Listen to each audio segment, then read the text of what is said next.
Chapter 7. Organized Planning. The Crystallization of Desire into Action. The sixth step toward riches. You have learned that everything man creates or acquires, begins in the form of desire, that desire is taken on the first lap of its journey, from the abstract to the concrete, into the workshop of the imagination, where plans for its transition are created and organized. In Chapter 2, you were instructed to take 6 definite, practical steps, as your first move in translating the desire for money into its monetary equivalent. One of these steps is the formation of a definite, practical plan, or plans, through which this transformation may be made. You will now be instructed how to build plans which will be practical, viz. A. Ally yourself with a group of as many people as you may need for the creation, and carrying out of your plan, or plans for the accumulation of money, making use of the mastermind principle described in a later chapter. Compliance with this instruction is absolutely essential. Do not neglect it. B. Before forming your mastermind alliance, decide what advantages, and benefits, you may offer the individual members of your group, in return for their cooperation. No one will work indefinitely without some form of compensation. No intelligent person will either request or expect another to work without adequate compensation, although this may not always be in the form of money. C. Arrange to meet with the members of your mastermind group at least twice a week, and more often if possible, until you have jointly perfected the necessary plan, or plans for the accumulation of money. D. Maintain perfect harmony between yourself and every member of your mastermind group. If you fail to carry out this instruction to the letter, you may expect to meet with failure. The mastermind principle cannot obtain where perfect harmony does not prevail. Keep in mind these facts first. You are engaged in an undertaking of major importance to you. To be sure of success, you must have plans which are faultless. Second, you must have the advantage of the experience, education, native ability, and imagination of other minds. This is in harmony with the methods followed by every person who has accumulated a great fortune. No individual has sufficient experience, education, native ability, and knowledge to ensure the accumulation of a great fortune, without the cooperation of other people. Every plan you adopt, in your endeavor to accumulate wealth, should be the joint creation of yourself and every other member of your mastermind group. You may originate your own plans, either in whole or in part, but see that those plans are checked, and approved by the members of your mastermind alliance. If the first plan which you adopt does not work successfully, replace it with a new plan. If this new plan fails to work, replace it, in turn with still another, and so on, until you find a plan which does work. Right here is the point at which the majority of men meet with failure, because of their lack of persistence in creating new plans to take the place of those which fail. The most intelligent man living cannot succeed in accumulating money nor in any other undertaking without plans which are practical and workable. Just keep this fact in mind, and remember when your plans fail, that temporary defeat is not permanent failure. It may only mean that your plans have not been sound. Build other plans. Start all over again. Thomas A. Edison failed 10,000 times before he perfected the incandescent electric light bulb. That is, he met with temporary defeat 10,000 times, before his efforts were crowned with success. Temporary defeat should mean only one thing, the certain knowledge that there is something wrong with your plan. Millions of men go through life in misery and poverty, because they lack a sound plan through which to accumulate a fortune. Henry Ford accumulated a fortune, not because of his superior mind, but because he adopted and followed a plan which proved to be sound. 1,000 men could be pointed out, each with a better education than Ford's, yet each of whom lives in poverty, because he does not possess the right plan for the accumulation of money. Your achievement can be no greater than your plans are sound. That may seem to be an axiomatic statement, but it is true. Samuel Insull lost his fortune of over $100 million. The Insull fortune was built on plans which were sound. The business depression forced Mr. Insull to change his plans, and the change brought temporary defeat, because his new plans were not sound. Mr. Insel is now an old man, he may, consequently, accept failure instead of temporary defeat, but if his experience turns out to be failure, it will be for the reason that he lacks the fire of persistence to rebuild his plans. No man is ever whipped, until he quits in his own mind. This fact will be repeated many times, because it is so easy to take the count at the first sign of defeat. James J. Hill met with temporary defeat when he first endeavored to raise the necessary capital to build a railroad from the east to the west, but he, too, turned defeat into victory through new plans. Henry Ford met with temporary defeat, not only at the beginning of his automobile career, but after he had gone far toward the top. He created new plans, and went marching on to financial victory. We see men who have accumulated great fortunes, but we often recognize only their triumph, overlooking the temporary defeats which they had to surmount before arriving. No follower of this philosophy can reasonably expect to accumulate a fortune without experiencing temporary defeat. When defeat comes, accept it as a signal that your plans are not sound, rebuild those plans, and set sail once more toward your coveted goal. If you give up before your goal has been reached, you are a quitter. A quitter never wins and a winner never quits. Lift this sentence out, write it on a piece of paper in letters an inch high, and place it where you will see it every night before you go to sleep, and every morning before you go to work. When you begin to select members for your mastermind group, endeavor to select those who do not take defeat seriously. Some people foolishly believe that only money can make money. This is not true. Desire, transmuted into its monetary equivalent, through the principles laid down here, is the agency through which money is made. Money, of itself, is nothing but inert matter. It cannot move, think, or talk, but it can hear when a man who desires it, calls it to come. Planning the sale of services. The remainder of this chapter has been given over to a description of ways and means of marketing personal services.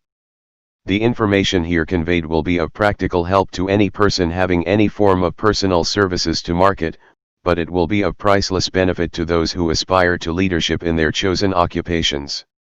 Intelligent planning is essential for success in any undertaking designed to accumulate riches. Here will be found detailed instructions to those who must begin the accumulation of riches by selling personal services. It should be encouraging to know that practically all the great fortunes began in the form of compensation for personal services, or from the sale of ideas. What else, except ideas and personal services, would one not possessed of property have to give in return for riches? Broadly speaking, there are two types of people in the world. One type is known as leaders, and the other as followers. Decide at the outset whether you intend to become a leader in your chosen calling, or remain a follower. The difference in compensation is vast. The follower cannot reasonably expect the compensation to which a leader is entitled, although many followers make the mistake of expecting such pay. It is no disgrace to be a follower. On the other hand, it is no credit to remain a follower. Most great leaders began in the capacity of followers. They became great leaders because they were intelligent followers. With few exceptions, the man who cannot follow a leader intelligently, cannot become an efficient leader. The man who can follow a leader most efficiently, is usually the man who develops into leadership most rapidly. An intelligent follower has many advantages, among them the opportunity to acquire knowledge from his leader. The major attributes of leadership. The following are important factors of leadership. 1. Unwavering courage based upon knowledge of self, and of one's occupation. No follower wishes to be dominated by a leader who lacks self-confidence and courage. No intelligent follower will be dominated by such a leader very long. 2. Self-control. The man who cannot control himself, can never control others. Self-control sets a mighty example for one's followers, which the more intelligent will emulate. 3. A keen sense of justice. Without a sense of fairness and justice, no leader can command and retain the respect of his followers. 4. Definiteness of decision. The man who wavers in his decisions, shows that he is not sure of himself. He cannot lead others successfully. 5. Definiteness of Plans. The successful leader must plan his work, and work his plan. A leader who moves by guesswork, without practical, definite plans, is comparable to a ship without a rudder. Sooner or later he will land on the rocks. 6. The habit of doing more than paid for. One of the penalties of leadership is the necessity of willingness, upon the part of the leader, to do more than he requires of his followers. 7. A pleasing personality. No slovenly, careless person can become a successful leader. Leadership calls for respect. Followers will not respect a leader who does not grade high on all of the factors of a pleasing personality. 8. Sympathy and Understanding. The successful leader must be in sympathy with his followers. Moreover, he must understand them and their problems. 9. Mastery of detail. Successful leadership calls for mastery of details of the leader's position. 10.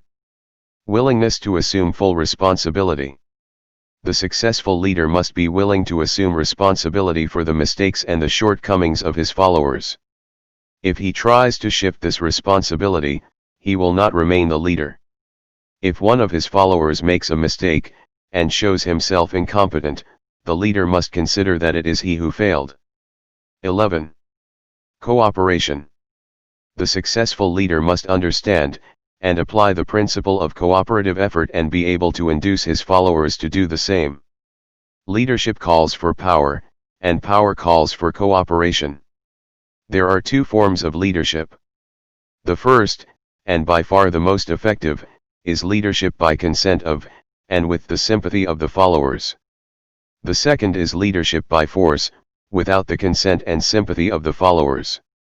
History is filled with evidences that leadership by force cannot endure. The downfall and disappearance of dictators and kings is significant. It means that people will not follow forced leadership indefinitely. The world has just entered a new era of relationship between leaders and followers, which very clearly calls for new leaders, and a new brand of leadership in business and industry. Those who belong to the old school of leadership by force, must acquire an understanding of the new brand of leadership, cooperation, or be relegated to the rank and file of the followers. There is no other way out for them. The relationship of employer and employee, or of leader and follower, in the future, will be one of mutual cooperation, based upon an equitable division of the profits of business. In the future, the relationship of employer and employee will be more like a partnership than it has been in the past. Napoleon, Kaiser Wilhelm of Germany, the Tsar of Russia, and the King of Spain were examples of leadership by force. Their leadership passed. Without much difficulty, one might point to the prototypes of these ex-leaders, among the business, financial, and labor leaders of America who have been dethroned or slated to go. Leadership by consent of the followers is the only brand which can endure. Men may follow the forced leadership temporarily, but they will not do so willingly. The new brand of leadership will embrace the 11 factors of leadership, described in this chapter, as well as some other factors. The man who makes these the basis of his leadership, will find abundant opportunity to lead in any walk of life. The Depression was prolonged, largely, because the world lacked leadership of the new brand. At the end of the Depression, the demand for leaders who are competent to apply the new methods of leadership has greatly exceeded the supply. Some of the old type of leaders will reform and adapt themselves to the new brand of leadership, but generally speaking, the world will have to look for new timber for its leadership. This necessity may be your opportunity. The 10 major causes of failure in leadership. We come now to the major faults of leaders who fail, because it is just as essential to know what not to do as it is to know what to do. 1. Inability to organize details. Efficient leadership calls for ability to organize and to master details. No genuine leader is ever too busy to do anything which may be required of him in his capacity as leader. When a man, whether he is a leader or follower, admits that he is too busy to change his plans, or to give attention to any emergency, he admits his inefficiency. The successful leader must be the master of all details connected with his position. That means, of course, that he must acquire the habit of relegating details to capable lieutenants. 2. Unwillingness to render humble service. Truly great leaders are willing, when occasion demands, to perform any sort of labor which they would ask another to perform. The greatest among ye shall be the servant of all is a truth which all able leaders observe and respect. 3. Expectation of pay for what they know instead of what they do with that which they know. The world does not pay men for that which they know. It pays them for what they do, or induce others to do. 4. Fear of competition from followers. The leader who fears that one of his followers may take his position is practically sure to realize that fear sooner or later. The able leader trains understudies to whom he may delegate, at will, any of the details of his position. Only in this way may a leader multiply himself and prepare himself to be at many places, and give attention to many things at one time. It is an eternal truth that men receive more pay for their ability to get others to perform, than they could possibly earn by their own efforts.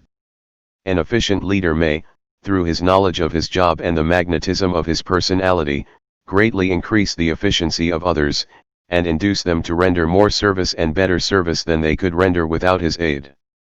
5. Lack of imagination. Without imagination, the leader is incapable of meeting emergencies, and of creating plans by which to guide his followers efficiently. 6. Selfishness. The leader who claims all the honor for the work of his followers, is sure to be met by resentment. The really great leader claims none of the honors. He is contented to see the honors, when there are any, go to his followers, because he knows that most men will work harder for commendation and recognition than they will for money alone. 7. Intemperance. Followers do not respect an intemperate leader. Moreover, intemperance in any of its various forms, destroys the endurance and the vitality of all who indulge in it. 8. Disloyalty. Perhaps this should have come at the head of the list. The leader who is not loyal to his trust, and to his associates, those above him, and those below him, cannot long maintain his leadership. Disloyalty marks one as being less than the dust of the earth, and brings down on one's head the contempt he deserves. Lack of loyalty is one of the major causes of failure in every walk of life. 9. Emphasis of the authority of leadership. The efficient leader leads by encouraging, and not by trying to instill fear in the hearts of his followers. The leader who tries to impress his followers with his authority comes within the category of leadership through force. If a leader is a real leader, he will have no need to advertise that fact except by his conduct, his sympathy, understanding, fairness, and a demonstration that he knows his job. 10. Emphasis of title. The competent leader requires no title to give him the respect of his followers. The man who makes too much over his title generally has little else to emphasize. The doors to the office of the real leader are open to all who wish to enter, and his working quarters are free from formality or ostentation. These are among the more common of the causes of failure in leadership. Any one of these faults is sufficient to induce failure. Study the list carefully if you aspire to leadership, and make sure that you are free of these faults.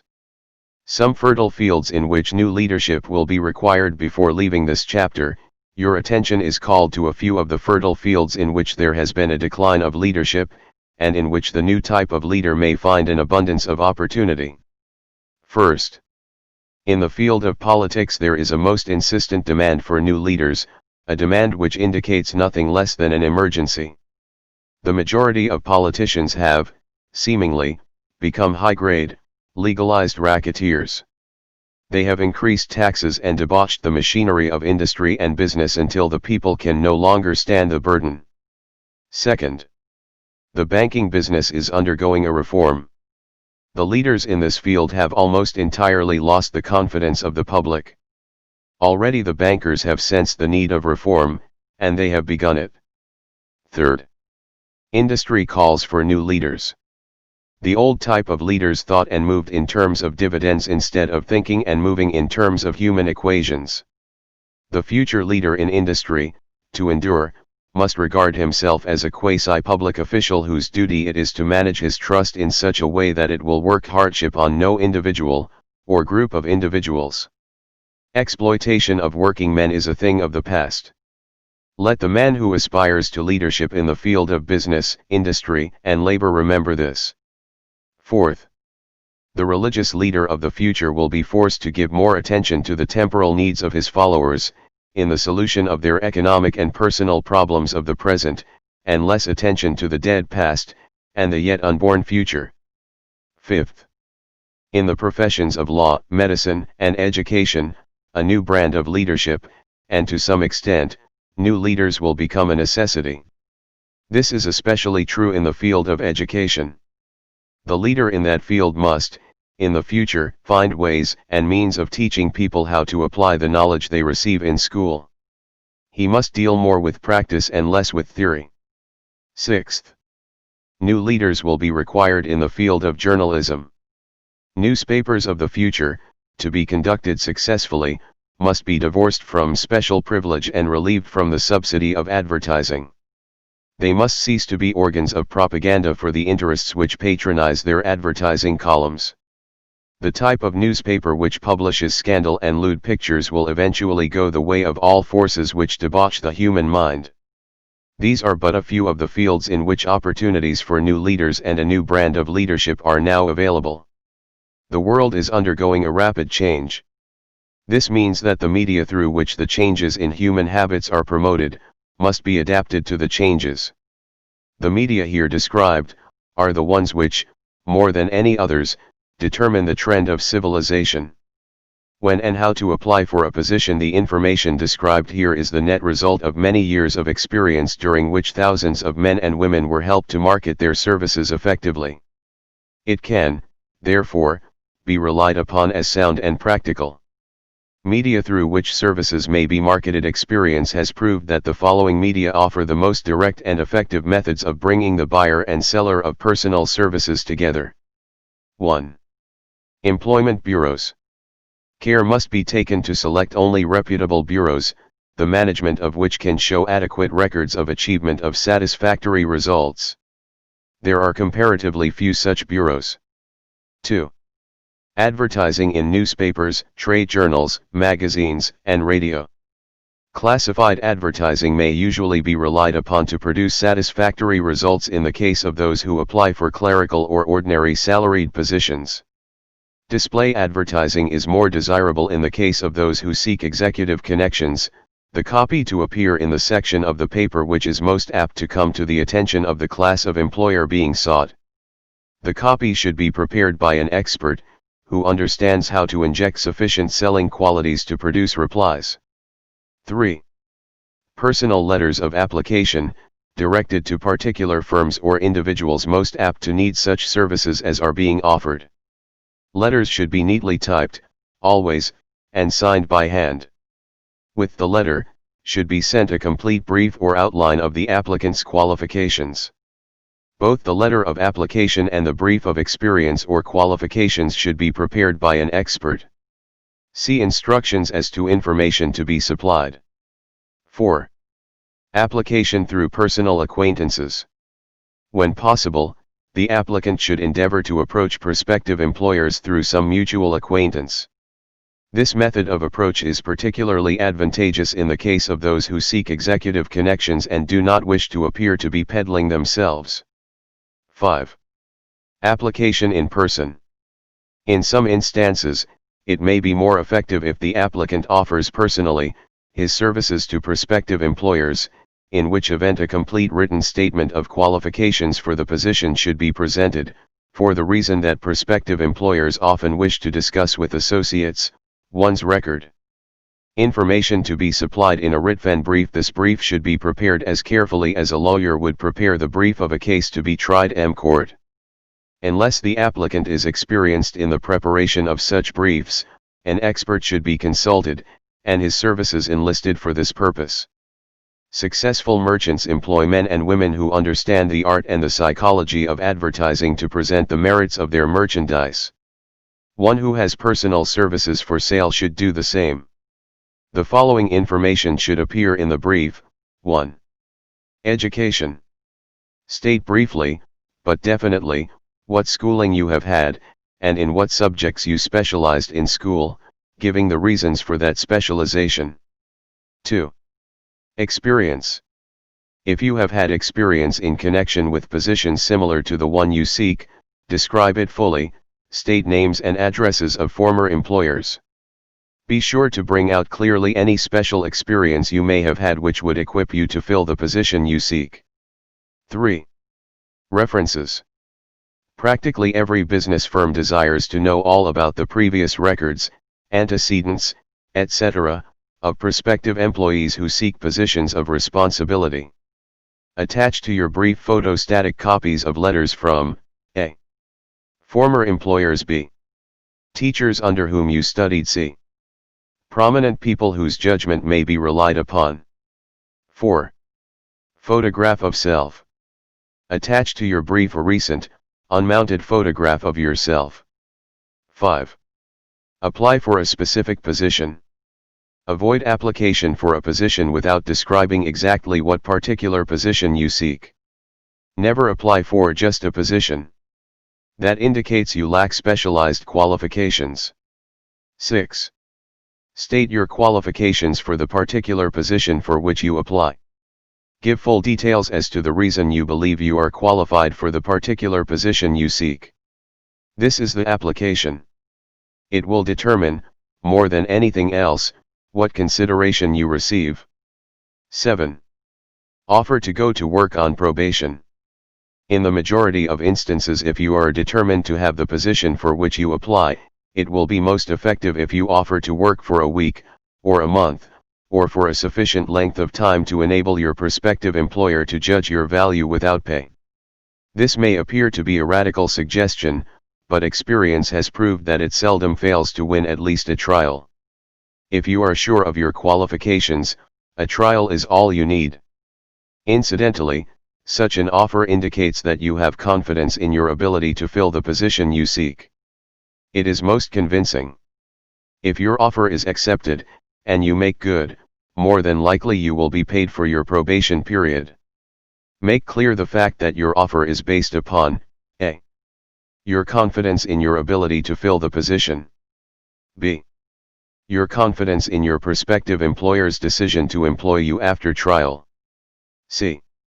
Your determination to have the position you seek. 8. Knowledge of your prospective employer's business. Before applying for a position, do sufficient research in connection with the business to familiarize yourself thoroughly with that business, and indicate in your brief the knowledge you have acquired in this field. This will be impressive, as it will indicate that you have imagination, and a real interest in the position you seek. Remember that it is not the lawyer who knows the most law, but the one who best prepares his case, who wins. If your case is properly prepared and presented, your victory will have been more than half won at the outset. Do not be afraid of making your brief too long. Employers are just as much interested in purchasing the services of well-qualified applicants as you are in securing employment. In fact, the success of most successful employers is due, in the main, to their ability to select well-qualified lieutenants. They want all the information available. Remember another thing: neatness in the preparation of your brief will indicate that you are a painstaking person.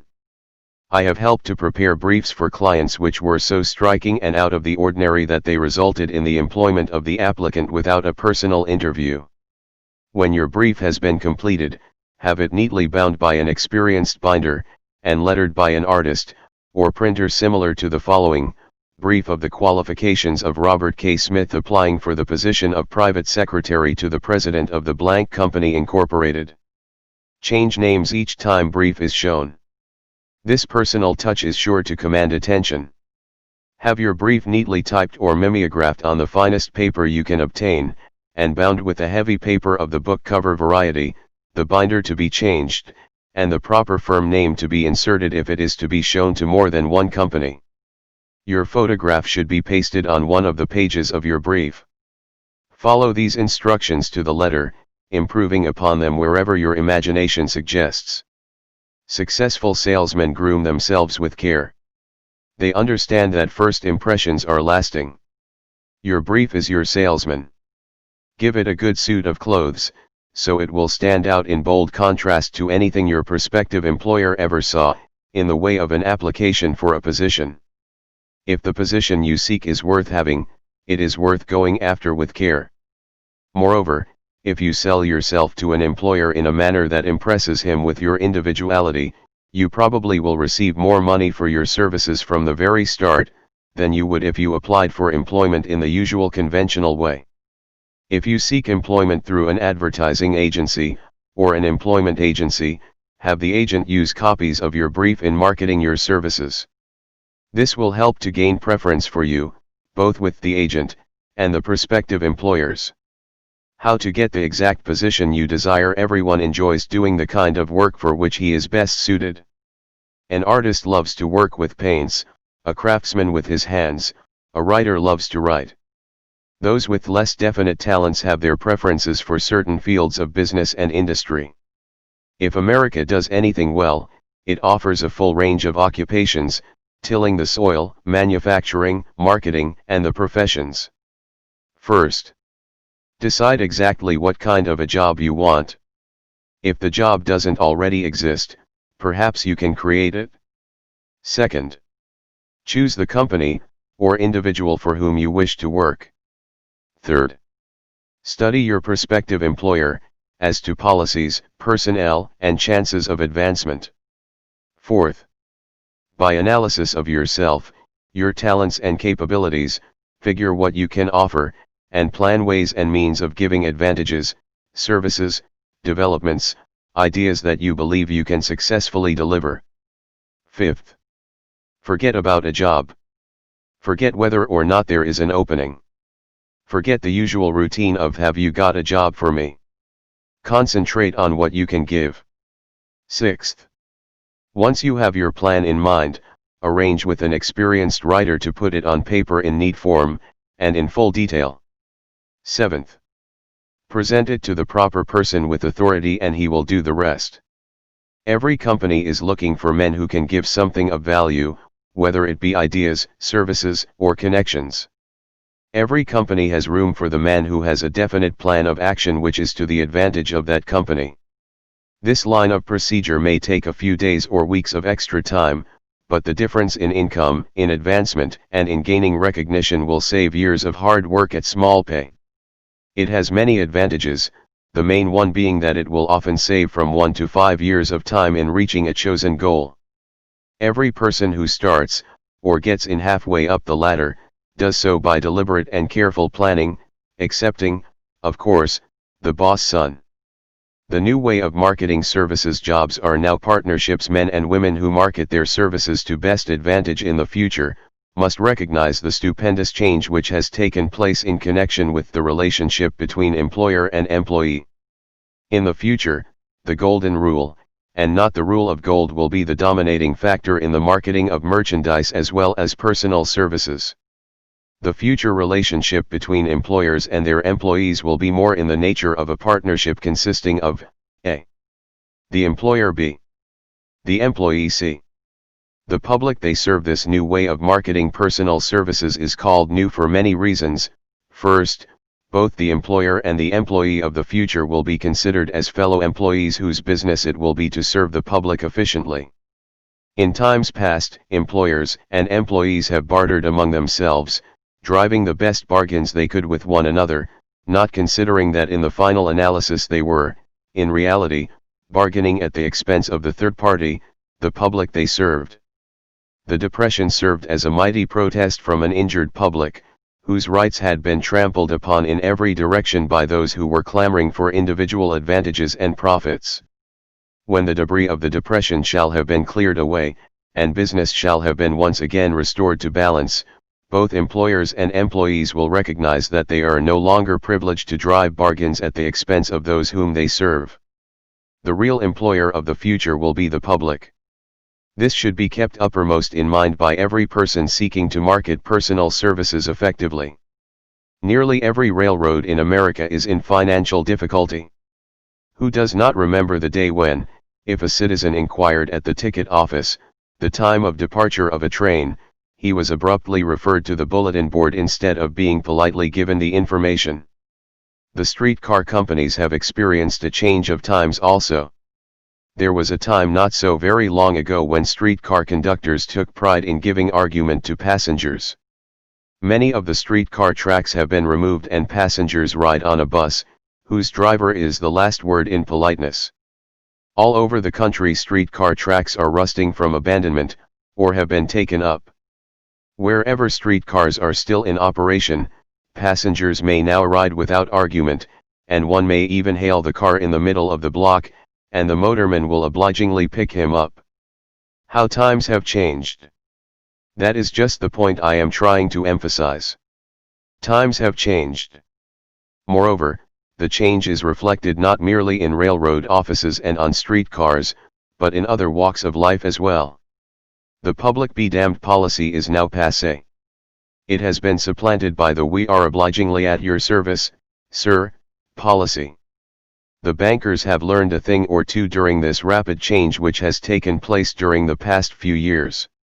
Impoliteness on the part of a bank official, or bank employee today is as rare as it was conspicuous a dozen years ago.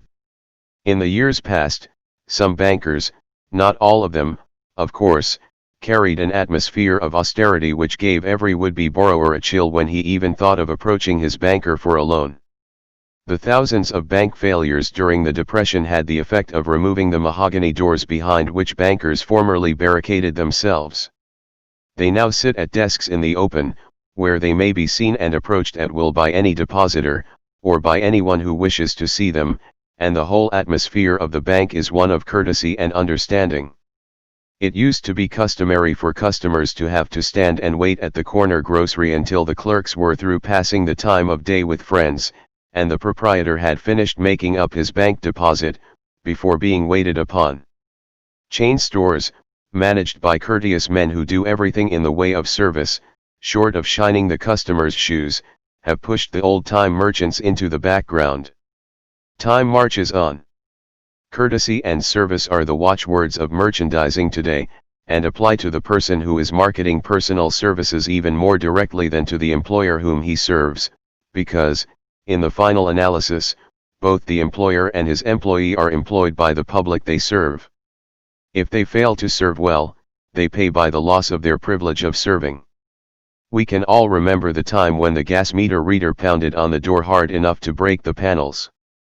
When the door was opened, he pushed his way in, uninvited, with a scowl on his face which plainly said, "What the hell did you keep me waiting for?" All that has undergone a change. The meter man now conducts himself as a gentleman who is delighted to be at your service, sir. Before the gas companies learned that their scowling meter men were accumulating liabilities never to be cleared away, the polite salesman of oil burners came along and did a land office business. During the Depression, I spent several months in the anthracite coal region of Pennsylvania, studying conditions which all but destroyed the coal industry. Among several very significant discoveries, was the fact that greed on the part of operators and their employees was the chief cause of the loss of business for the operators, and loss of jobs for the miners. Through the pressure of a group of overzealous labor leaders, representing the employees, and the greed for profits on the part of the operators, the anthracite business suddenly dwindled. The coal operators and their employees drove sharp bargains with one another, adding the cost of the bargaining to the price of the coal, until, finally, they discovered they had built up a wonderful business for the manufacturers of oil-burning outfits and the producers of crude oil. The wages of sin is death. Many have read this in the Bible, but few have discovered its meaning. Now, and for several years, the entire world has been listening by force, to a sermon which might well be called "Whatsoever a man soweth, that shall he also reap."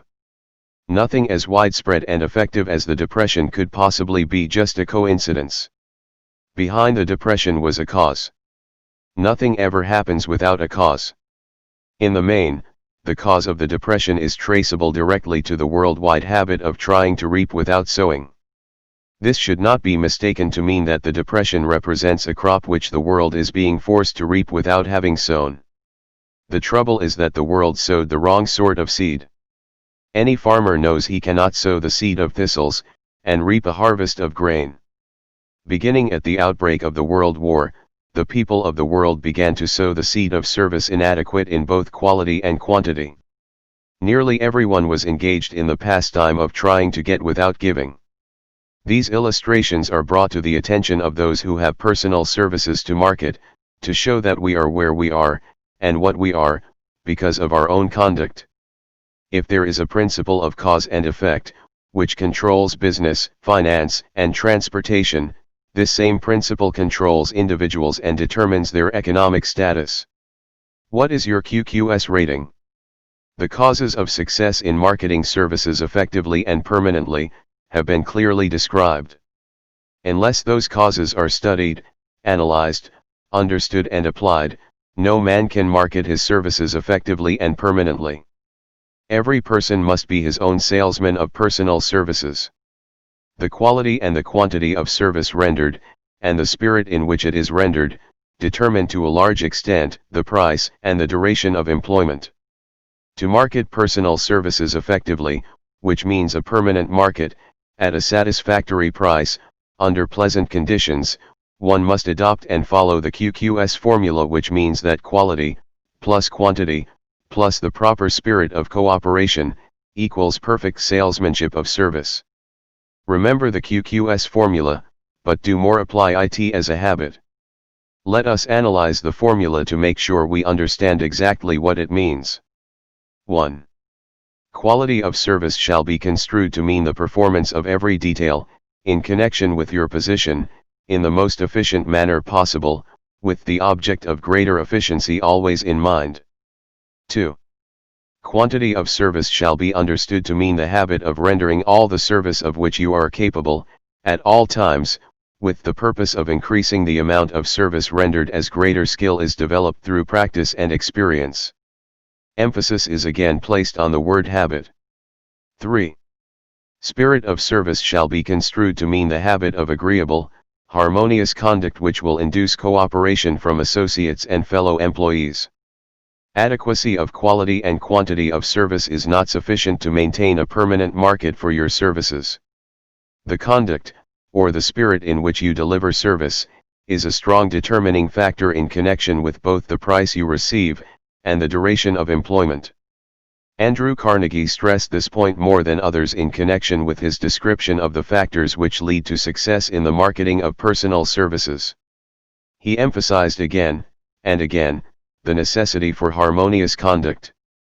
He stressed the fact that he would not retain any man, no matter how great a quantity, or how efficient the quality of his work, unless he worked in a spirit of harmony.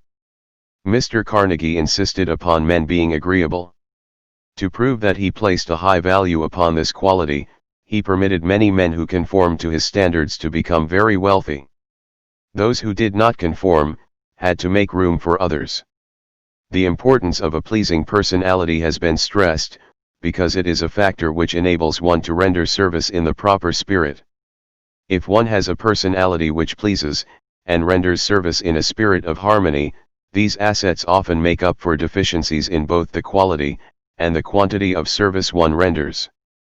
Nothing, however, can be successfully substituted for pleasing conduct.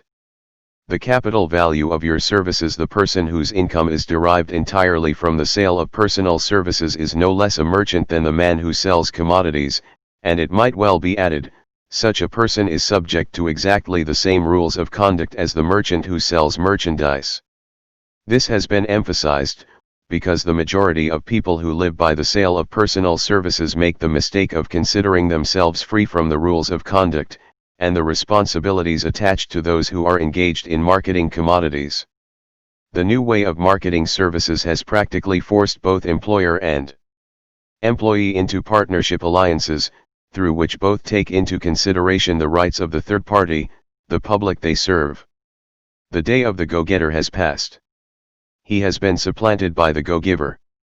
High-pressure methods in business finally blew the lid off. There will never be the need to put the lid back on, because, in the future, business will be conducted by methods that will require no pressure. The actual capital value of your brains may be determined by the amount of income you can produce, by marketing your services. A fair estimate of the capital value of your services may be made by multiplying your annual income by 16 2/3, as it is reasonable to estimate that your annual income represents 6% of your capital value. Money rents for 6% per annum. Money is worth no more than brains. It is often worth much less.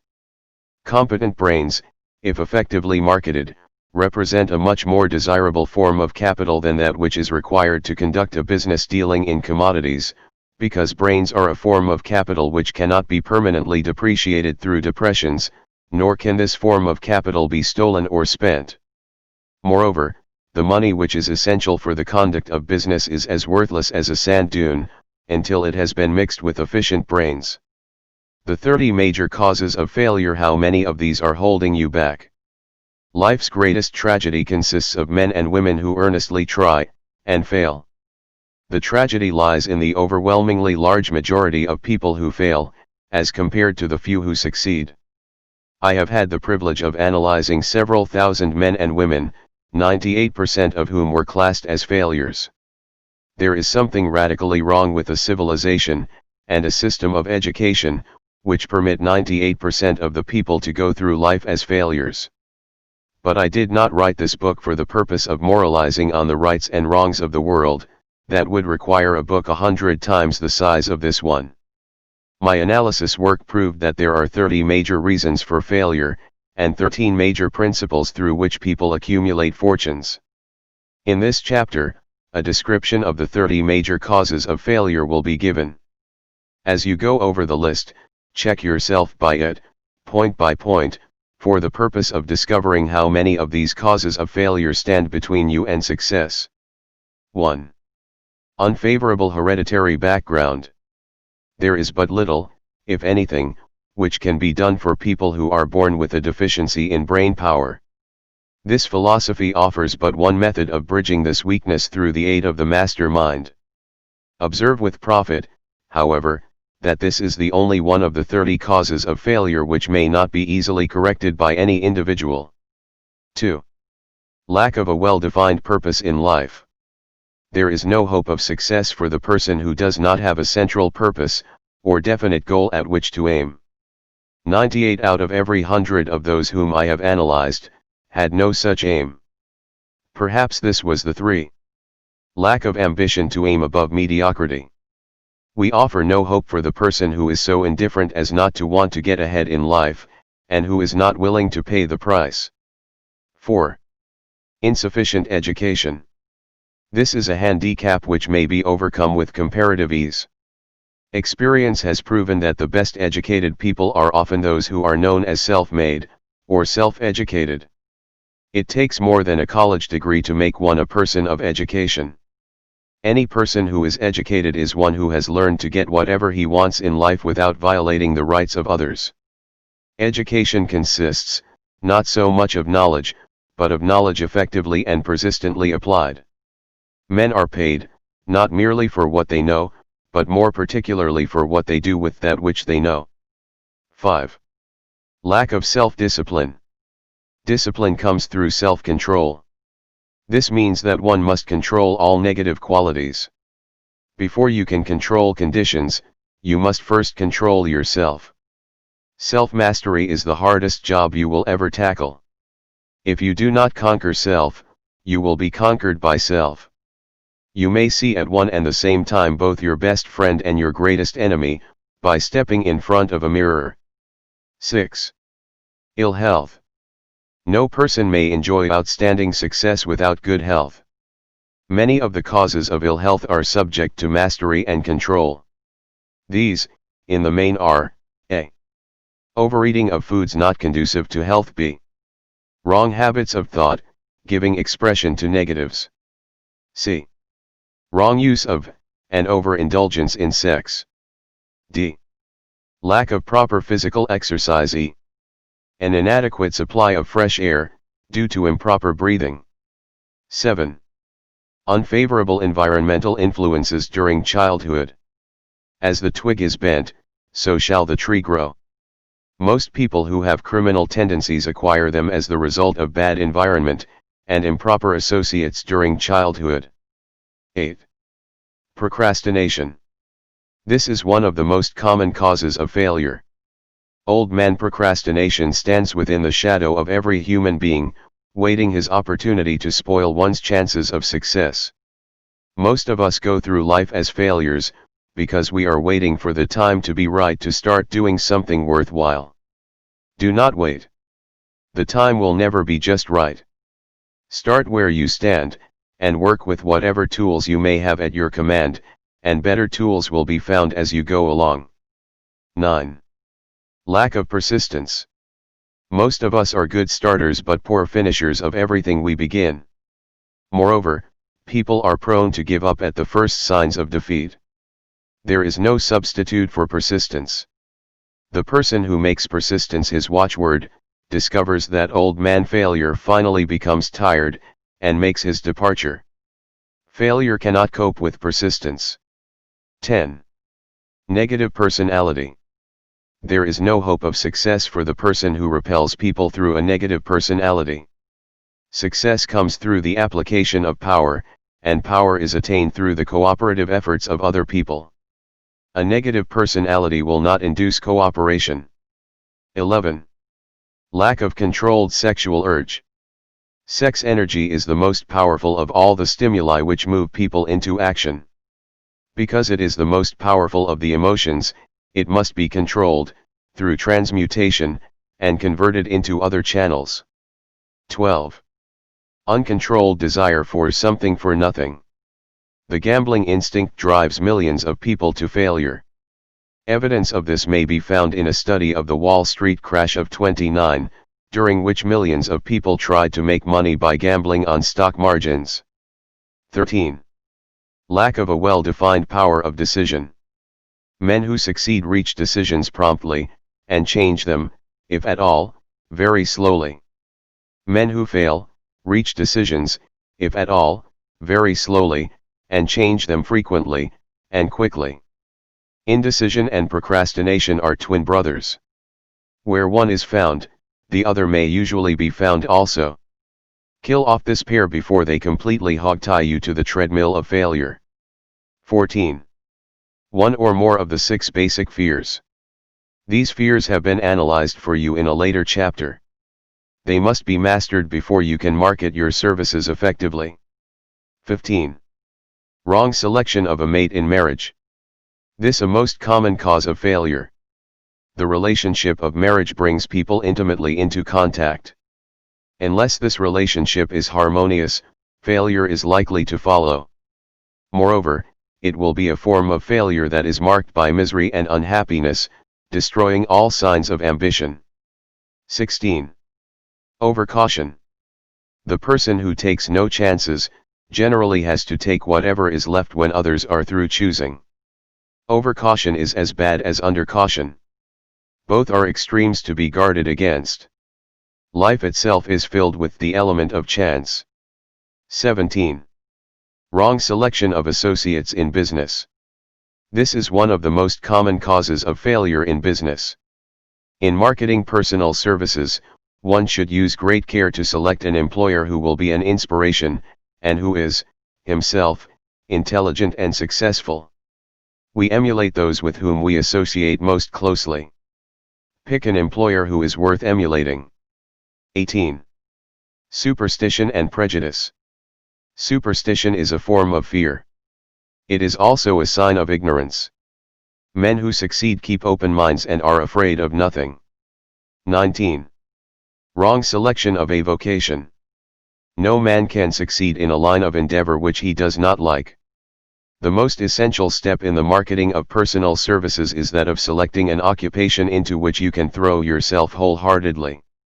20. Lack of concentration of effort. The jack of all trades seldom is good at any. Concentrate all of your efforts on one definite chief aim. 21. The habit of indiscriminate spending. The spendthrift cannot succeed, mainly because he stands eternally in fear of poverty. Form the habit of systematic saving by putting aside a definite percentage of your income. Money in the bank gives one a very safe foundation of courage when bargaining for the sale of personal services. Without money, one must take what one is offered, and be glad to get it. 22. Lack of enthusiasm. Without enthusiasm one cannot be convincing.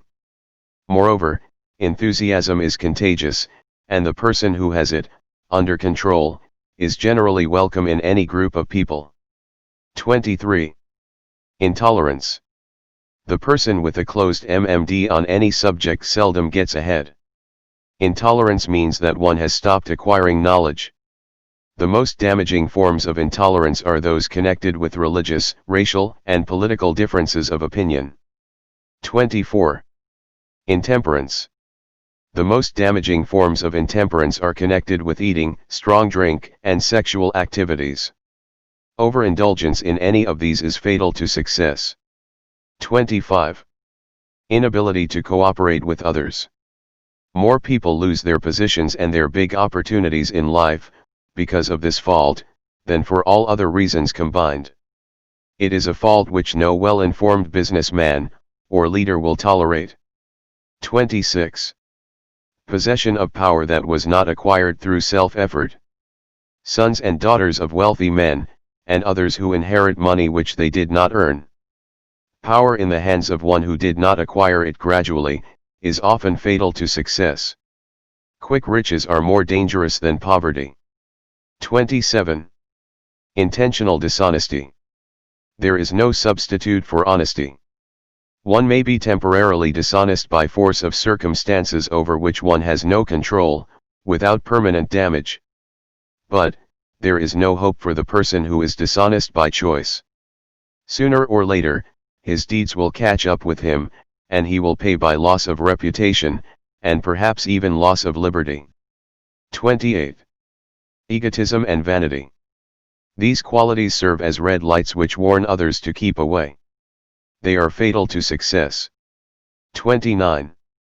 Guessing instead of thinking. Most people are too indifferent or lazy to acquire facts with which to think accurately. They prefer to act on opinions created by guesswork or snap judgments. 30.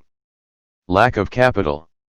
This is a common cause of failure among those who start out in business for the first time, without sufficient reserve of capital to absorb the shock of their mistakes, and to carry them over until they have established a reputation. 31. Under this, name any particular cause of failure from which you have suffered that has not been included in the foregoing list. In these 30 major causes of failure is found a description of the tragedy of life, which obtains for practically every person who tries and fails. It will be helpful if you can induce someone who knows you well to go over this list with you, and help to analyze you by the 30 causes of failure.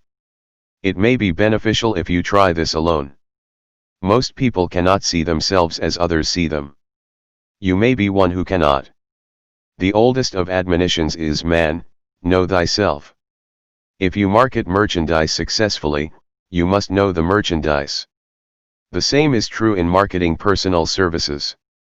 You should know all of your weaknesses in order that you may either bridge them or eliminate them entirely. You should know your strength in order that you may call attention to it when selling your services. You can know yourself only through accurate analysis. The folly of ignorance in connection with self was displayed by a young man who applied to the manager of a well-known business for a position. He made a very good impression until the manager asked him what salary he expected. He replied that he had no fixed sum in mind, lack of a definite aim. The manager then said, "We will pay you all you are worth, alter we try you out for a week." "I will not accept it," the applicant replied, "because I am getting more than that where I am now employed." Before you even start to negotiate for a readjustment of your salary in your present position, or to seek employment elsewhere, be sure that you are worth more than you now receive. It is one thing to want money, everyone wants more, but it is something entirely different to be worth more. Many people mistake their wants for their just dues. Your financial requirements or wants have nothing whatever to do with your worth. Your value is established entirely by your ability to render useful service or your capacity to induce others to render such service. Take inventory of yourself. 28 questions you should answer. Annual self-analysis is an essential in the effective marketing of personal services, as is annual inventory in merchandising. Moreover, the yearly analysis should disclose a decrease in faults, and an increase in virtues. One goes ahead, stands still, or goes backward in life. One's object should be, of course, to go ahead. Annual self-analysis will disclose whether advancement has been made, and if so, how much. It will also disclose any backward steps one may have made. The effective marketing of personal services requires one to move forward even if the progress is slow. Your annual self-analysis should be made at the end of each year, so you can include in your New Year's resolutions any improvements which the analysis indicates should be made. Take this inventory by asking yourself the following questions, and by checking your answers with the aid of someone who will not permit you to deceive yourself as to their accuracy. Self-analysis questionnaire for personal inventory. 1. Have I attained the goal which I established as my objective for this year? You should work with a definite yearly objective to be attained as a part of your major life objective. 2. Have I delivered service of the best possible quality of which I was capable, or could I have improved any part of this service? 3. Have I delivered service in the greatest possible quantity of which I was capable? 4. Has the spirit of my conduct been harmonious, and cooperative at all times? 5. Have I permitted the habit of procrastination to decrease my efficiency, and if so, to what extent? 6. Have I improved my personality, and if so, in what ways? 7. Have I been persistent in following my plans through to completion? 8. Have I reached decisions promptly and definitely on all occasions? 9. Have I permitted any one or more of the 6 basic fears to decrease my efficiency? 10. Have I been either overcautious, or undercautious? 11. Has my relationship with my associates in work been pleasant, or unpleasant? If it has been unpleasant, has the fault been partly, or wholly mine? 12. Have I dissipated any of my energy through lack of concentration of effort? 13. Have I been open-minded and tolerant in connection with all subjects? 14. In what way have I improved my ability to render service? 15. Have I been intemperate in any of my habits? 16. Have I expressed, either openly or secretly, any form of egotism? 17. Has my conduct toward my associates been such that it has induced them to respect me? 18. Have my opinions and decisions been based upon guesswork, or accuracy of analysis and thought? 19.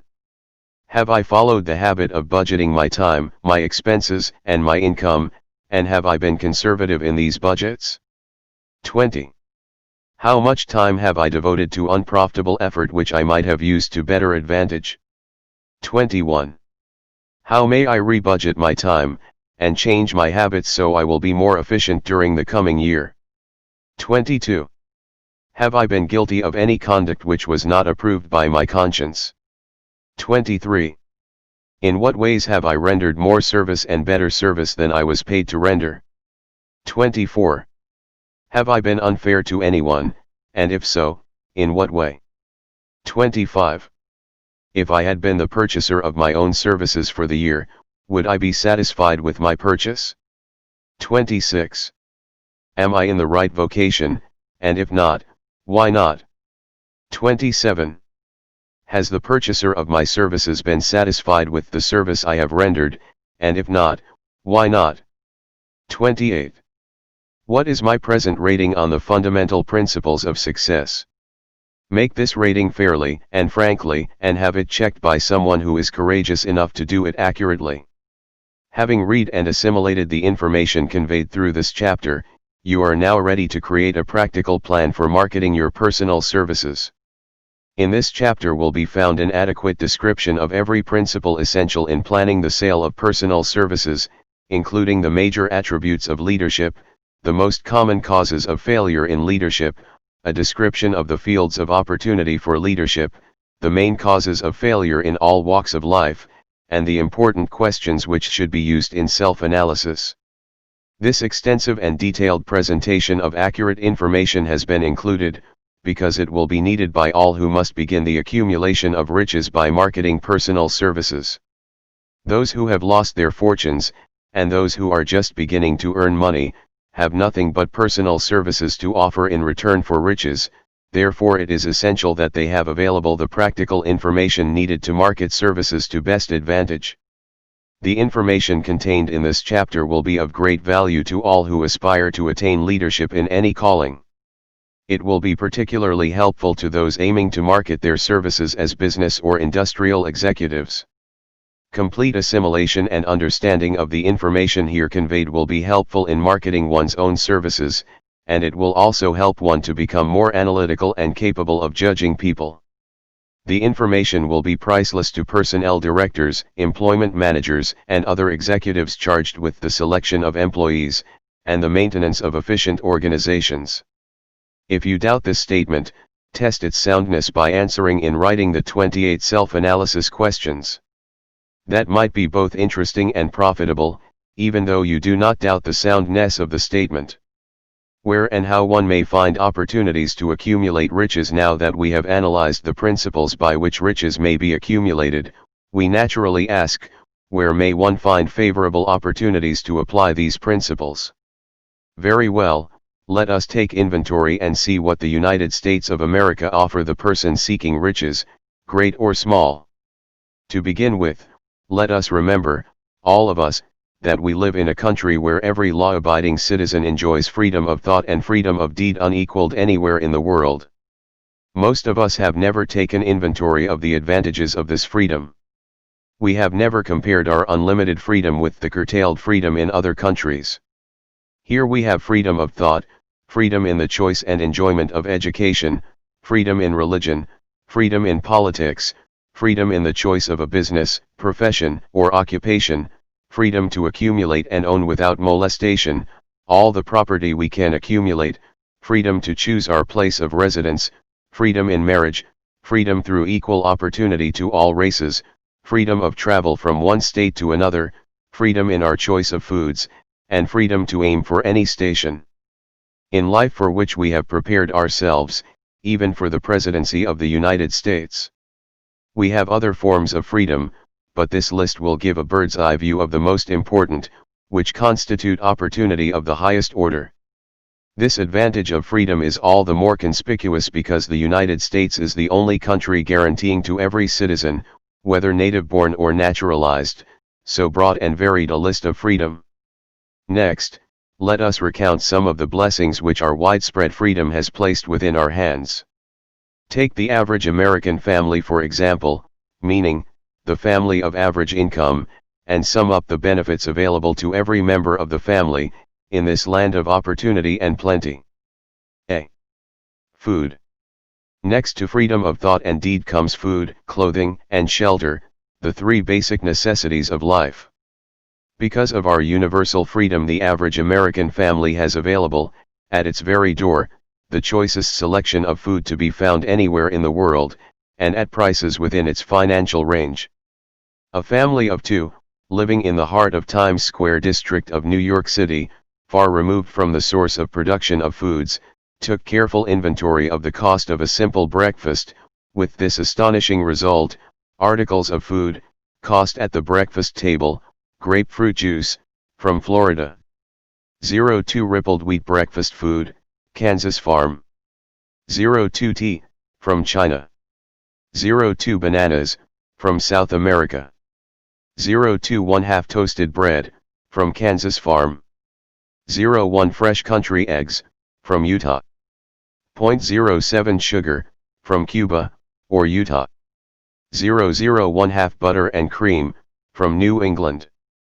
0.03 grand total. 0.20 It is not very difficult to obtain food in a country where two people can have breakfast consisting of all they want or need for a dime apiece. Observe that this simple breakfast was gathered, by some strange form of magic, from China, South America, Utah, Kansas, and the New England states, and delivered on the breakfast table, ready for consumption, in the very heart of the most crowded city in America, at a cost well within the means of the most humble laborer. The cost included all federal, state and city taxes.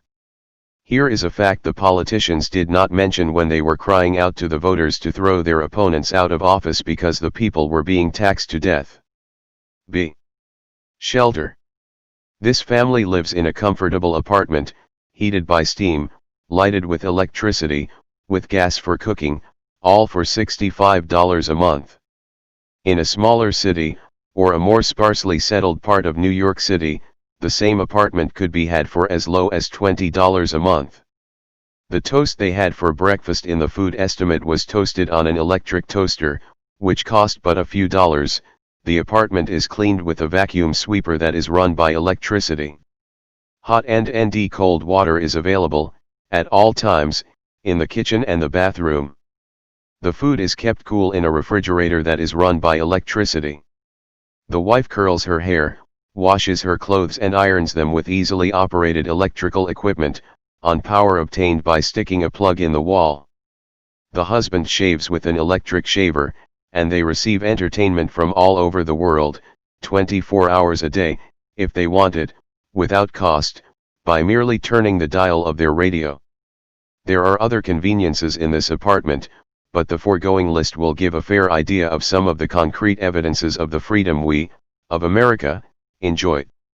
And this is neither political nor economic propaganda. C. Clothing. Anywhere in the United States, the woman of average clothing requirements can dress very comfortably and neatly for less than $200 a year, and the average man can dress for the same, or less. Only the three basic necessities of food, clothing, and shelter have been mentioned. The average American citizen has other privileges and advantages available in return for modest effort, not exceeding 8 hours per day of labor. Among these is the privilege of automobile transportation, with which one can go and come at will, at very small cost. The average American has security of property rights not found in any other country in the world. He can place his surplus money in a bank with the assurance that his government will protect it, and make good to him if the bank fails. If an American citizen wants to travel from one state to another, he needs no passport, no one's permission. He may go when he pleases, and return at will. Moreover, he may travel by train, private automobile, bus, airplane, or ship, as his pocketbook permits. In Germany, Russia, Italy, and most of the other European and Oriental countries, the people cannot travel with so much freedom, and at so little cost. The miracle that has provided these blessings, we often hear politicians proclaiming the freedom of America, when they solicit votes, but seldom do they take the time or devote sufficient effort to the analysis of the source or nature of this freedom. Having no axe to grind, no grudge to express, no ulterior motives to be carried out, I have the privilege of going into a frank analysis of that mysterious, abstract, greatly misunderstood something which gives to every citizen of America more blessings, more opportunities to accumulate wealth, more freedom of every nature, than may be found in any other country. I have the right to analyze the source and nature of this unseen power, because I know, and have known for more than a quarter of a century, many of the men who organized that power, and many who are now responsible for its maintenance. The name of this mysterious benefactor of mankind is capital. Capital consists not alone of money, but more particularly of highly organized, intelligent groups of men who plan ways and means of using money efficiently for the good of the public, and profitably to themselves.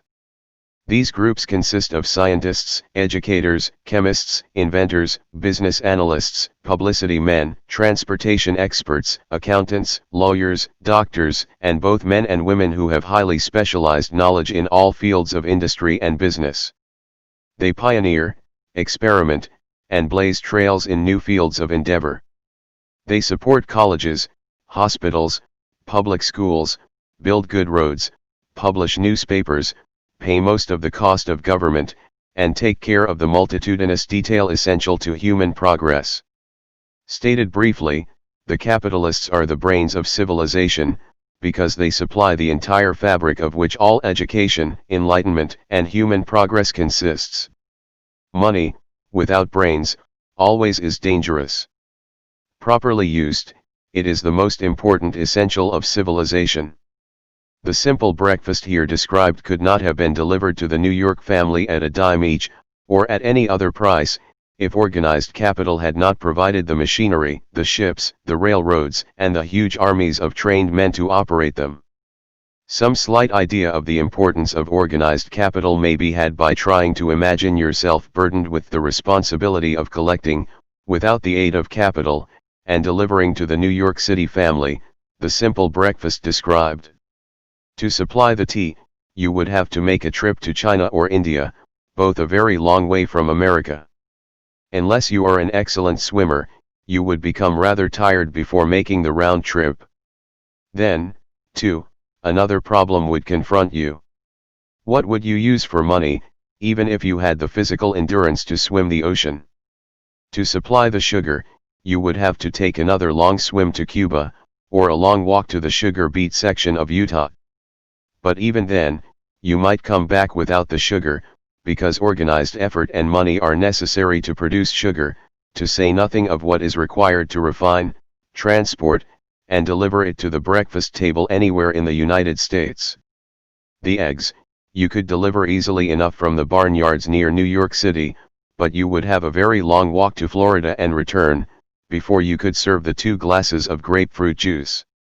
You would have another long walk to Kansas or one of the other wheat-growing states, when you went after the 4 slices of wheat bread. The rippled wheat biscuits would have to be omitted from the menu, because they would not be available except through the labor of a trained organization of men and suitable machinery, all of which call for capital. While resting, you could take off for another little swim down to South America, where you would pick up a couple of bananas, and on your return, you could take a short walk to the nearest farm having a dairy and pick up some butter and cream. Then your New York City family would be ready to sit down and enjoy breakfast, and you could collect your 2 dimes for your labor. Seems absurd, doesn't it? Well, the procedure described would be the only possible way these simple items of food could be delivered to the heart of New York City, if we had no capitalistic system. The sum of money required for the building and maintenance of the railroads and steamships used in the delivery of that simple breakfast is so huge that it staggers one's imagination. It runs into hundreds of millions of dollars, not to mention the armies of trained employees required to man the ships and trains. But, transportation is only a part of the requirements of modern civilization in capitalistic America. Before there can be anything to haul, something must be grown from the ground, or manufactured and prepared for market. This calls for more millions of dollars for equipment, machinery, boxing, marketing, and for the wages of millions of men and women. Steamships and railroads do not spring up from the earth and function automatically. They come in response to the call of civilization, through the labor and ingenuity and organizing ability of men who have imagination, faith, enthusiasm, decision, persistence. These men are known as capitalists. They are motivated by the desire to build, construct, achieve, render useful service, earn profits, and accumulate riches. And, because they render service without which there would be no civilization, they put themselves in the way of great riches. Just to keep the record simple and understandable, I will add that these capitalists are the self-same men of whom most of us have heard soapbox orators speak. They are the same men to whom radicals, racketeers, dishonest politicians, and grafting labor leaders refer as the predatory interests, or Wall Street. I am not attempting to present a brief for or against any group of men or any system of economics. I am not attempting to condemn collective bargaining when I refer to grafting labor leaders, nor do I aim to give a clean bill of health to all individuals known as capitalists. The purpose of this book, a purpose to which I have faithfully devoted over a quarter of a century, is to present to all who want the knowledge, the most dependable philosophy through which individuals may accumulate riches in whatever amounts they desire. I have here analyzed the economic advantages of the capitalistic system for the twofold purpose of showing, one that all who seek riches must recognize and adapt themselves to the system that controls all approaches to fortunes, large or small, and two, to present the side of the picture opposite to that being shown by politicians and demagogues who deliberately becloud the issues they bring up, by referring to organized capital as if it were something poisonous. This is a capitalistic country, it was developed through the use of capital, and we who claim the right to partake of the blessings of freedom and opportunity, we who seek to accumulate riches here, may as well know that neither riches nor opportunity would be available to us if organized capital had not provided these benefits. For more than 20 years it has been a somewhat popular and growing pastime for radicals, self-seeking politicians, racketeers, crooked labor leaders, and on occasion religious leaders, to take potshots at Wall Street, the money changers, and big business. The practice became so general that we witnessed during the business depression, the unbelievable sight of high government officials lining up with the cheap politicians, and labor leaders, with the openly avowed purpose of throttling the system which has made industrial America the richest country on earth. The lineup was so general and so well organized that it prolonged the worst depression America has ever known. It cost millions of men their jobs, because those jobs were inseparably a part of the industrial and capitalistic system which form the very backbone of the nation. During this unusual alliance of government officials and self-seeking individuals who were endeavoring to profit by declaring open season on the American system of industry, a certain type of labor leader joined forces with the politicians and offered to deliver voters in return for legislation designed to permit men to take riches away from industry by organized force of numbers, instead of the better method of giving a fair day's work for a fair day's pay.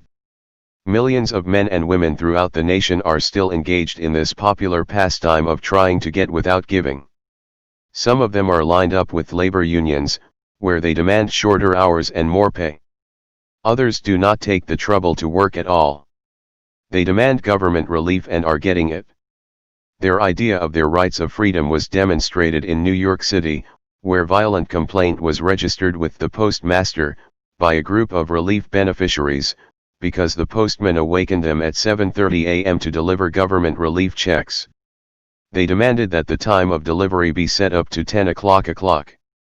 If you are one of those who believe that riches can be accumulated by the mere act of men who organize themselves into groups and demand more pay for less service, if you are one of those who demand government relief without early morning disturbance when the money is delivered to you, if you are one of those who believe in trading their votes to politicians in return for the passing of laws which permit the raiding of the public treasury, you may rest securely on your belief, with certain knowledge that no one will disturb you, because this is a free country where every man may think as he pleases, where nearly everybody can live with but little effort, where many may live well without doing any work whatsoever.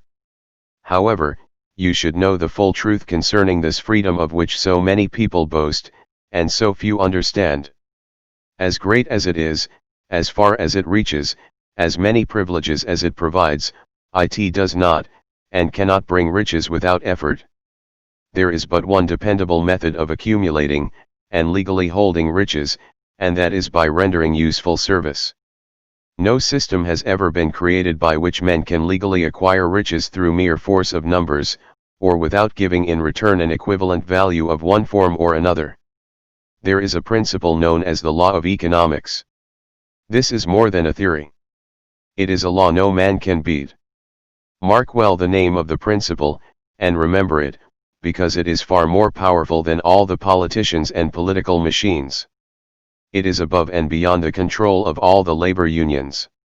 It cannot be swayed, nor influenced, nor bribed by racketeers or self-appointed leaders in any calling.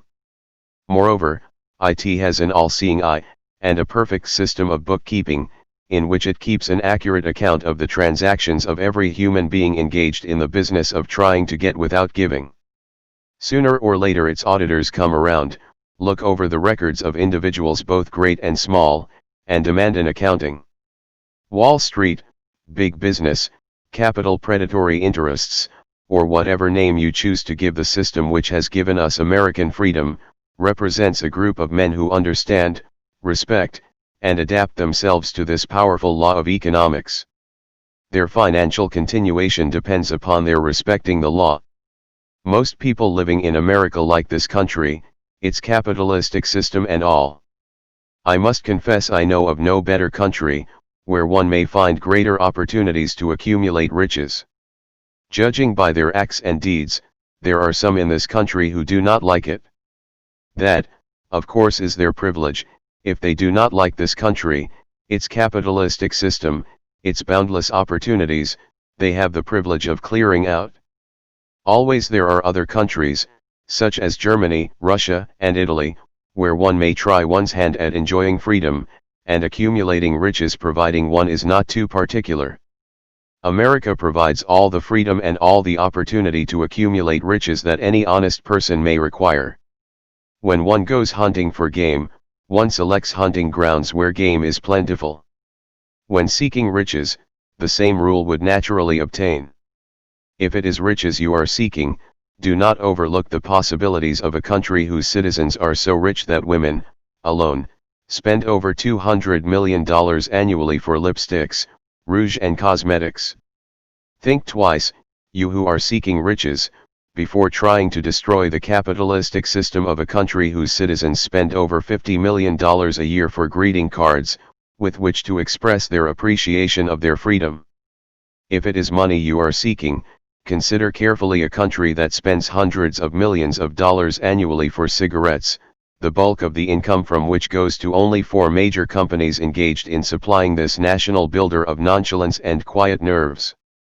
By all means give plenty of consideration to a country whose people spend annually more than $15 million for the privilege of seeing moving pictures, and toss in a few additional millions for liquor, narcotics, and other less potent soft drinks and giggle waters.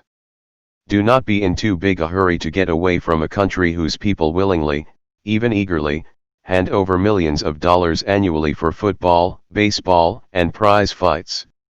And, by all means, stick by a country whose inhabitants give up more than $1 million a year for chewing gum, and another $1 million for safety razor blades. Remember, also, that this is but the beginning of the available sources for the accumulation of wealth. Only a few of the luxuries and non-essentials have been mentioned. But, remember that the business of producing, transporting, and marketing these few items of merchandise gives regular employment to many millions of men and women, who receive for their services many millions of dollars monthly, and spend it freely for both the luxuries and the necessities. Especially remember, that back of all this exchange of merchandise and personal services may be found an abundance of opportunity to accumulate riches. Here our American freedom comes to one's aid. There is nothing to stop you, or anyone from engaging in any portion of the effort necessary to carry on these businesses. If one has superior talent, training, experience, one may accumulate riches in large amounts. Those not so fortunate may accumulate smaller amounts. Anyone may earn a living in return for a very nominal amount of labor. So there you are. Opportunity has spread its wares before you. Step up to the front, select what you want, create your plan, put the plan into action, and follow through with persistence. Capitalistic America will do the rest. You can depend upon this much. Capitalistic America ensures every person the opportunity to render useful service, and to collect riches in proportion to the value of the service.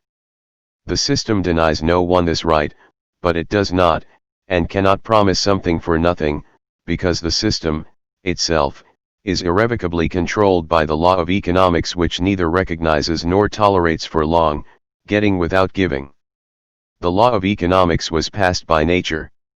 There is no Supreme Court to which violators of this law may appeal. The law hands out both penalties for its violation, and appropriate rewards for its observance, without interference or the possibility of interference by any human being.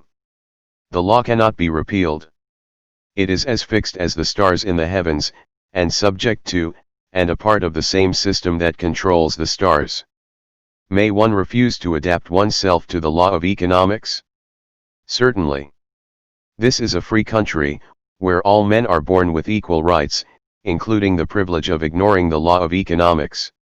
What happens then?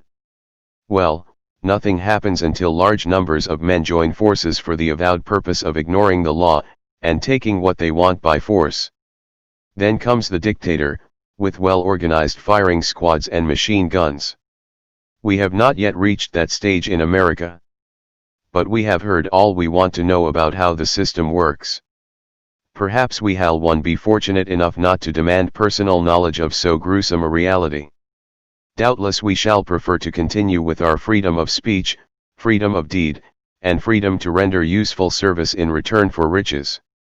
The practice, by government officials, of extending to men and women the privilege of raiding the public treasury in return for votes, sometimes results in election, but as night follows day, the final payoff comes, when every penny wrongfully used, must be repaid with compound interest on compound interest.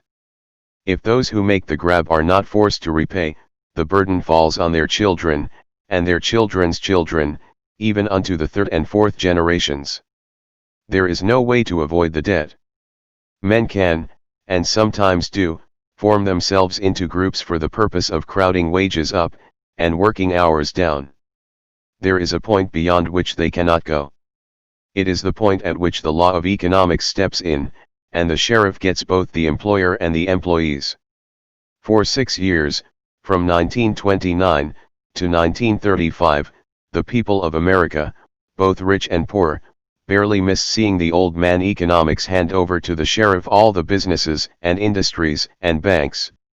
It was not a pretty sight.